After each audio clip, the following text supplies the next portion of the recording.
Now the Philistines gathered their forces for war and assembled at Soko in Judah. They pitched camp at Ephes Dammim, between Soko and Azekah.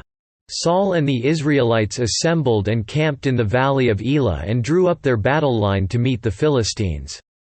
The Philistines occupied one hill and the Israelites another, with the valley between them. A champion named Goliath, who was from Gath, came out of the Philistine camp. He was over 9 feet tall. He had a bronze helmet on his head and wore a coat of scale armor of bronze weighing 5,000 shekels. On his legs he wore bronze greaves, and a bronze javelin was slung on his back. His spear shaft was like a weaver's rod, and its iron point weighed 600 shekels. His shield-bearer went ahead of him. Goliath stood and shouted to the ranks of Israel, "Why do you come out and line up for battle? Am I not a Philistine? And are you not the servants of Saul? Choose a man and have him come down to me. If he is able to fight and kill me, we will become your subjects, but if I overcome him and kill him, you will become our subjects and serve us." Then the Philistine said, "This day I defy the ranks of Israel. Give me a man and let us fight each other." On hearing the Philistines' words, Saul and all the Israelites were dismayed and terrified. Now David was the son of an Ephrathite named Jesse, who was from Bethlehem in Judah. Jesse had 8 sons, and in Saul's time he was old and well advanced in years. Jesse's 3 oldest sons had followed Saul to the war. The firstborn was Eliab the second, Abinadab and the third, Shammah. David was the youngest. The 3 oldest followed Saul. But David went back and forth from Saul to tend his father's sheep at Bethlehem. For 40 days the Philistine came forward every morning and evening and took his stand. Now Jesse said to his son David, "Take this ephah of roasted grain and these 10 loaves of bread for your brothers and hurry to their camp. Take along these 10 cheeses to the commander of their unit. See how your brothers are and bring back some assurance from them. They are with Saul and all the men of Israel in the valley of Elah, fighting against the Philistines." Early in the morning David left the flock with a shepherd, loaded up and set out, as Jesse had directed. He reached the camp as the army was going out to its battle positions, shouting the war cry. Israel and the Philistines were drawing up their lines facing each other. David left his things with the keeper of supplies, ran to the battle lines and greeted his brothers. As he was talking with them, Goliath, the Philistine champion from Gath, stepped out from his lines and shouted his usual defiance, and David heard it.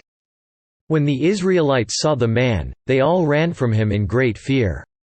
Now the Israelites had been saying, "Do you see how this man keeps coming out? He comes out to defy Israel. The king will give great wealth to the man who kills him. He will also give him his daughter in marriage and will exempt his father's family from taxes in Israel." David asked the men standing near him, "What will be done for the man who kills this Philistine and removes this disgrace from Israel? Who is this uncircumcised Philistine that he should defy the armies of the living God?" They repeated to him what they had been saying and told him, "This is what will be done for the man who kills him."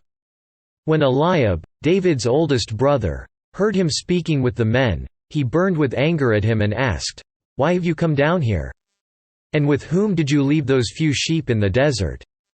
I know how conceited you are and how wicked your heart is. You came down only to watch the battle."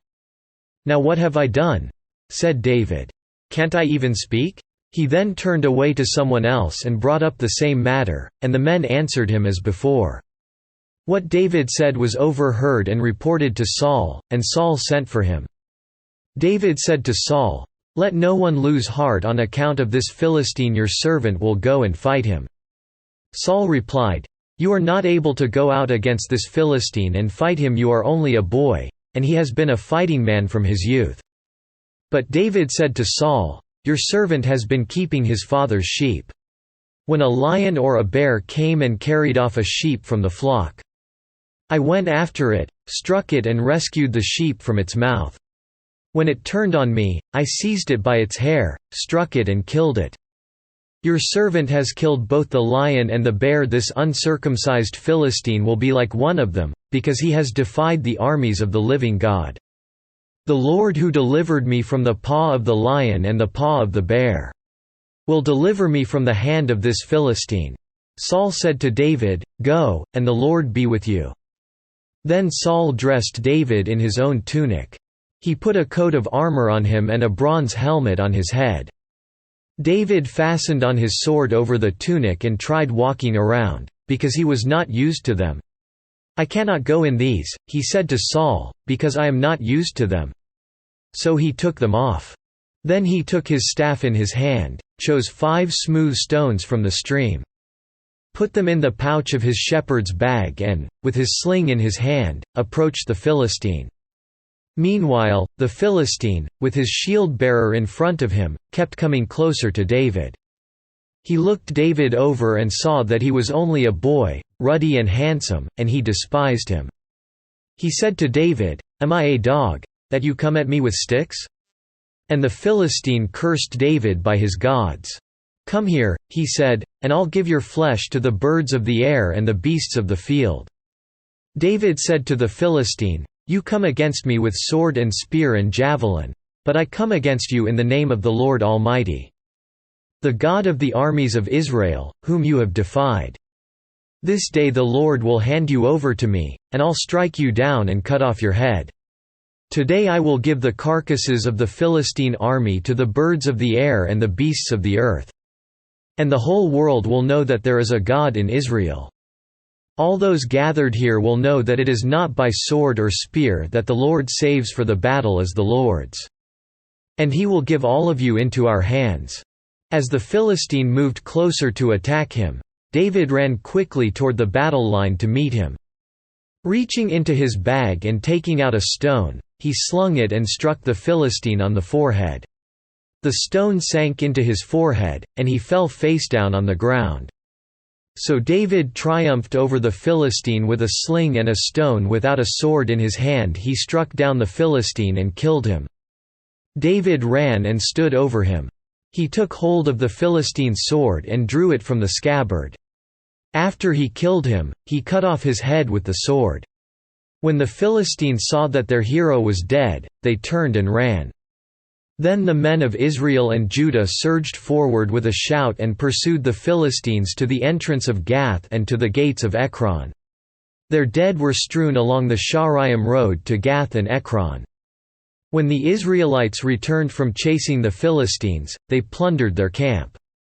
David took the Philistine's head and brought it to Jerusalem, and he put the Philistines' weapons in his own tent. As Saul watched David going out to meet the Philistine, he said to Abner, commander of the army, "Abner, whose son is that young man?" Abner replied, "As surely as you live, O king, I don't know." The king said, "Find out whose son this young man is."